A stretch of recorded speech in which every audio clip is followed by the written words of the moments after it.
soit chez vous et merci de prendre le rendez-vous du magazine Les Mains qui parlent que nous ouvrons tout de suite par le journal.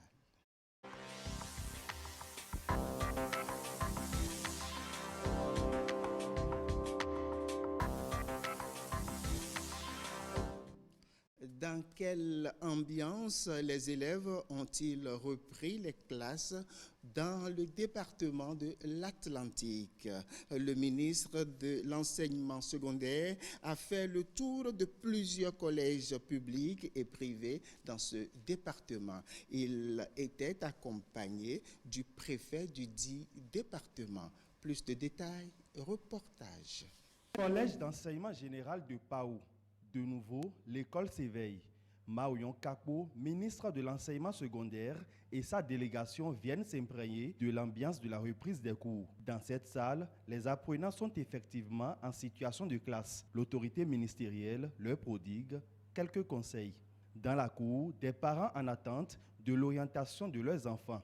Maoyon Kakpo les exhorte à désormais remplir toutes les formalités. S'ensuit alors pour la délégation une tournée marathon. Dans la cité historique de Ouida, des arrêts au lycée technique et au lycée des jeunes filles. À quelques encablures de Ouida, le collège d'enseignement général de Toribosito Centre et le CGE d'Alada sont aussi visités. Cap est ensuite mis sur la grande commune d'Abomey-Calavi où plusieurs collèges privés reçoivent le ministre et ses accompagnateurs dans leurs locaux. Je peux confirmer que les cours ont bel et bien démarré. La rentrée 2019-2020 est effective et que tout se passe plus ou moins bien partout où nous sommes allés. Nous avons pris également les informations de tous les autres départements de notre pays et il en est également ainsi. Toutes les dispositions ont été prises par le gouvernement pour que l'année qui vient de commencer puisse être apaisée. Nous avons payé les primes de rentrée à tous les enseignants. Nous avons organisé le conseil sectoriel pour le dialogue social. La décision qui a été prise concernant les enseignants reversés est une grande mesure sociale et ce qui a été apprécié de tout le monde dans notre pays. Il y a d'autres mesures qui vont venir qui concernent également le recrutement de plusieurs milliers d'enseignants aspirants au métier de l'enseignement. Et dans les tout prochains jours, d'ici demain, après-demain, tout cela seront mis à la disposition des établissements d'enseignement scolaire pour que nous puissions finir avec la catégorie des enseignants vacataires qui étaient dans une précarité de l'emploi. Je suis fier et heureux de constater que la rentrée scolaire a été effective et que les cours ont effectivement démarré. C'est une très bonne chose. La délégation s'ébranle enfin vers le CGE d'Abomey-Calavi, site qui abrite la formation des enseignants de mathématiques et de PCT, physique, chimie et technologie, pour un renforcement de capacité. Ils sont au nombre de 3000 au total à être formés. Cette formation est prévue parce que nous avons constaté que depuis plusieurs années, il y a une grande désaffection chez nous des séries scientifiques. Ce qui fait que d'abord, il y a très peu d'apprenants qui s'inscrivent dans ces séries-là et également les enseignants ne sont pas nombreux. Et on a l'impression qu'ils n'ont pas la motivation qu'il faut pour continuer l'enseignement. La rentrée scolaire 2019-2020 a effectivement eu lieu dans les différents collèges sillonnés. Puisse l'année porter ses fruits pour apprenants, parents et enseignants. Restons toujours dans le domaine de l'éducation. On se pose la question suivante. Quel est l'âge de la scolarisation au Bénin? Que font les parents à chaque rentrée académique lors des premières inscriptions, surtout pour les petits-enfants? Quel serait l'impact d'une scolarisation précoce? Plus de détails, reportage. Ma grande fille, elle a commencé le CI à l'âge de 5 ans.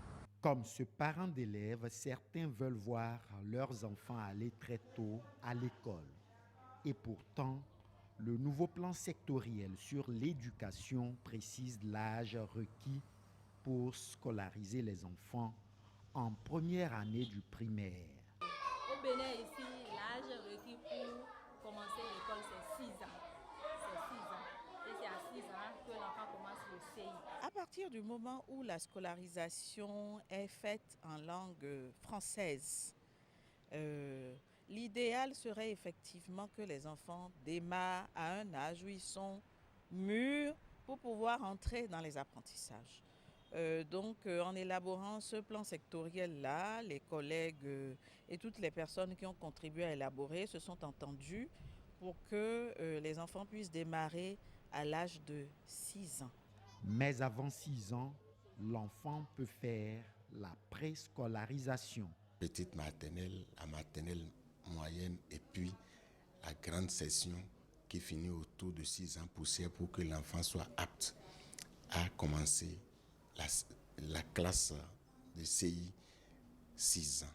Cet âge de 6 ans requis au Bénin n'est pas choisi par hasard. À l'âge de 6 ans, au moins l'enfant a une certaine capacité de garder les choses de la classe de CI. À 6 ans, vous avez la capacité de tout lui inculquer et l'enfant qui a les fondamentaux en matière de langue maternelle est apte à tout transcender. Entre 6 et 9 ans, vous êtes capable de lui inculquer tout ce que vous voulez comme langue de cette vie. De ce fait, la scolarisation précoce des enfants n'est pas sans risque. La scolarisation précoce pose le problème de la maturité scolaire. Il faudrait que l'enfant ait les capacités à la fois physiologiques, cognitives, physiques, biologiques pour pouvoir suivre. Il y a des enfants, par exemple, qui ne pourront pas tenir toute la journée. Alors qu'à partir du moment où l'enfant est scolarisé, c'est toute la journée. Donc ça pose le problème de l'adaptation au rythme, c'est-à-dire que l'adaptation des rythmes biologiques de l'enfant au rythme de l'école. Et donc vous pouvez avoir des enfants qui vont être intelligents, mais ne pouvant pas s'adapter au rythme de l'école, ils vont avoir des grosses difficultés et du mal à suivre. Les parents d'élèves doivent prendre en compte cet avis d'experts en éducation.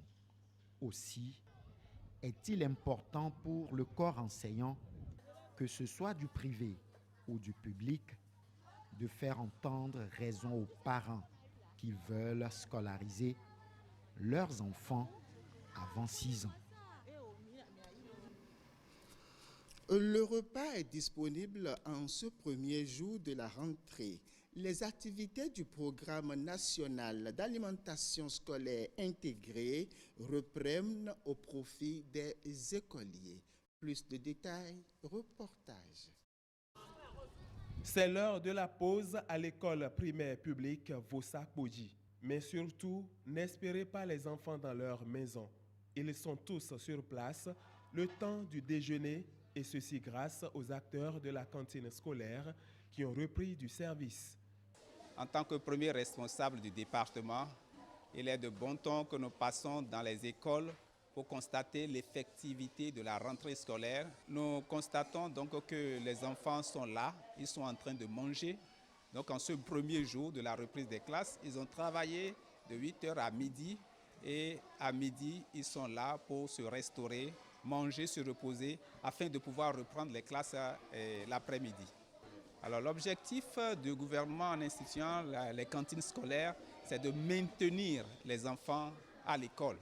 Parce que certains enfants, à midi, rentrent à la maison et ne reviennent plus l'après-midi parce qu'ils n'ont peut-être pas mangé.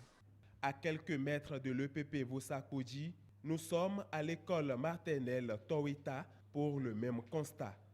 Ils ont mangé du riz au gras accompagné des œufs et du dessert.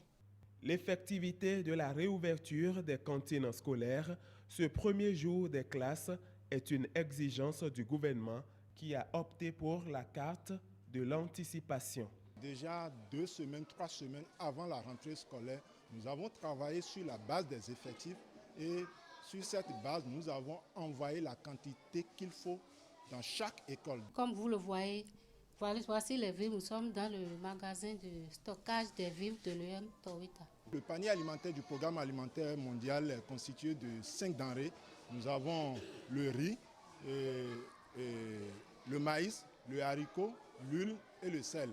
Donc en fonction de la réalité des menus de chaque localité, nous élaborons avec la communauté les menus que les enfants aiment et puis pour la satisfaction des enfants. Au démarrage de ce programme par le gouvernement, 2 écoles ont été retenues dans le littoral. Mais depuis l'année dernière, le nombre d'écoles bénéficiaires est passé à 7 dans ce département. Changeons de chapitre et parlons maintenant d'asphaltage. Les travaux d'asphaltage dans les villes de Porto Novo et Semekodi évoluent normalement malgré le retard constaté. Le ministre du Cadre de vie et du Développement durable a effectué une descente dans les 2 villes. Que retenir de cette sortie du ministre? Reportage. Nous sommes ici à l'hôtel de ville de Porto Novo. La capitale du Bénin fait aussi partie des 9 communes retenues pour la phase pilote du grand et révélateur projet gouvernemental d'asphaltage. Il s'agit ici du lot 15A pour 10 rues à construire fondamentalement. 12 mois d'exécution des travaux sur les 24 prévus. Nous avons déjà des rues qui sont déjà pavées en partie et d'autres qui sont encore en cours de traitement. Les observations du ministre sont relatives à la cadence, au retard, à la qualité et aux défauts de communication. Est-ce que vous savez qu'en voulant faire après le trottoir, on peut encore créer une dénivelée entre le trottoir et la limite, par exemple, pour réduire toujours cette décote-là? C'est une question d'aménagement. Donc la solution doit être présentée, analysée, tranchée dans le sens de l'esthétique urbaine que nous voulons. Des rues attrayantes, vivables et contributrices au tissu urbain et économique. C'est la vision du président Patrice Talon pour les populations. La mairie a un rôle capital à y jouer. En ce qui nous concerne particulièrement à Porto Novo, nous avons essayé de négocier avec les riverains pour les dégagements des voies. Nous avons négocié. Presque tous sont d'accord aujourd'hui pour libérer les emplis de voies. Et normalement, tout devrait se passer. Ce qui nous revient, c'est que d'ici là, nous allons pouvoir, au niveau de la mairie, dédommager ces personnes qui sont dans ces cas-là. Ce qui nous a réconforté aujourd'hui, le ministre nous a rassuré que la construction des murs sera réalisée par les entreprises. J'invite les uns et les autres à être beaucoup plus sages et à collaborer avec les entreprises qui sont vraiment en train de nous permettre d'avoir une certaine visibilité au niveau de la ville. Pour ce lot, c'est un total de 22 km, 391 mètres à réaliser. Les porto-noviens minimisent déjà les désagréments causés et ils se réjouissent des travaux en cours de réalisation.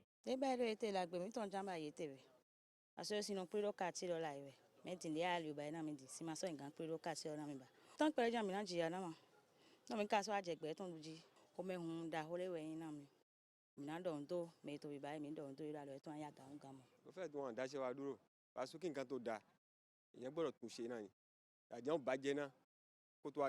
tó bá jẹ́ pé ibi tó ń ṣe báyìí àwọn tó wá tẹ́lẹ̀ àwọn náà ń ṣe bẹ́ẹ̀ níṣẹ́ mo ká ní pé wọ́n ti ṣe púpọ̀ nínú àwọn ọ̀nà tó wà ní àjàṣẹ́ mi báyìí mais a dúpẹ́ lọ́dọ̀ Talon fún iṣẹ́ tí ń ṣe fún wa ẹ rí i pé sàdí activité ló ṣàǹṣe tó bá ń bá tẹ̀ bàjẹ́ tó ń gbé nǹkan gbówó àrùn tá ní ṣiṣẹ́ après ìparí iṣẹ́ náà donc àwọn náà lájà àǹfààní ẹ̀. Ça profite à contribuer dans notre vie quotidienne parce que quand il y a la voie, moins de danger de circulation, moins de problèmes de la voie. Là, on peut contourner partout où on est. Là, on va féliciter le président qui travaille. Il y a du boulot. Ils sont en train de travailler, c'est bon. Du matin au soir. Même dans la nuit profonde, ils travaillent. C'est pas bien de mentir. La délégation a ensuite eu certaines explications et informations à la base de l'entreprise Ofmas chargée de réaliser les travaux. La chance m'a été donnée d'être sélectionné pour réaliser ces projets. Je n'ai pas le choix que de réussir les projets pour le bien-être de tout le monde. Je suis là pour accompagner, je suis là pour réaliser les projets qu'on m'a confiés dans la qualité et respecter aussi le délai. Je n'ai pas le choix que de réussir ma mission. Il y a toujours des choses à colmater, on est là-dessus et il y a le ministre qui est là, le bureau, tout le contrôle, tout le monde est là pour essayer de voir les peu de ratés qu'il y a pour qu'on puisse corriger ensemble. Ça ne manque jamais dans un projet. Dernière étape commune de Semekodi, lot 17A. Face au retard et à quelques griefs relatifs à la qualité, le ministre a invité ses partenaires à plus de professionnalisme. Ces missions ont un rôle déterminant que nous sommes venus rappeler à cause du relâchement que nous avons observé. Il y a également beaucoup de plaintes de la part des collectivités locales. Si le gouvernement se bat pour faire les infrastructures, il faut que le maillon final, qui est la collectivité locale, nous prenne la main pour la réussite totale. Et c'est ce que nous avons aujourd'hui obtenu, encore une fois rappelé au niveau de la commune de Sémépodi, où le maire montre toute sa disponibilité, mais est sous-sollicité, si je peux m'exprimer ainsi. Il faut retrousser les manches sur les délais, a indiqué José Didier Tonato. Nous avons un retard à rattraper, un retard de près de 6 mois. Ce n'est pas peu. Sur un chantier qui est ouvert pour 15 mois à Sémépodi et 24 mois à Porto Novo, nous devons retrousser les manches sur les délais, mais surtout sur la qualité et la présence sur les chantiers, de façon à ce que la population constate que parce que nous sommes en retard, nous travaillons jour et nuit. Si les gens ont l'impression que nous sommes en retard et que ça ne gêne personne, ça pose problème. Quand ça dérive sur le délai, ça dérive également sur les coûts. C'est ce que nous ne voulons pas. Si nous n'avons pas provisionné pour les dérives et les surcoûts, nous aurons des problèmes. Vous avez entendu le maire dire « asphaltage ne sera pas un éléphant blanc ». Aucun projet du PAG ne sera un éléphant blanc. Nous avons répondu à tous les sujets qui étaient en attente pour libérer l'entreprise. Et je pense qu'à partir de maintenant, nous allons prendre une autre cadence en matière de contrôle, en matière surtout de supervision. Et nous allons faire la supervision ensemble avec la mairie de Sémépodi et avec la mairie de Porto Novo. Pour des populations habituées aux éléphants blancs et aux promesses politiciennes non tenues, le projet asphaltage apparaît aujourd'hui comme un miracle. C'est pratiquement un salut pour les populations. Je crois que c'est les quelques dysfonctionnements qui subsistent encore dans le cadre de sa mise en œuvre que le ministre est venu constater afin donc de donner des instructions. Et comme il a martelé tout à l'heure, il n'y aura pas d'éléphant blanc sur le projet, au programme asphaltage. Je crois quand même que ceux à qui les travaux sont confiés savent à quoi s'en tenir. Pour nous autres, nous sommes satisfaits d'abord du programme et de la descente du ministre parce que ça relance les choses. C'est très bon. Ni alima to tome otomo ndemno machine ni alika to tome ena zombo nyon le na mo anusa ajowa to na mo alibono ibono wa zomo to na ibono wa ganji ile ali nyon teni men eso na mi le nu kon yi ganji bo mi na mo awon mo do parti talon ti an zo de wa ite mi mimo to se me po ikame ganji ganji. Dans quelques mois, le quotidien des populations des 9 communes pilotes va complètement changer. Mesdames, Messieurs, le magazine Les Mains qui parlent, c'est aussi l'apprentissage de la langue des signes.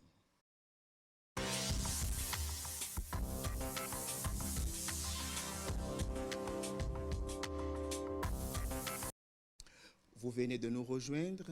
Merci et une fois encore, bonsoir. C'est bien clair. Bonsoir.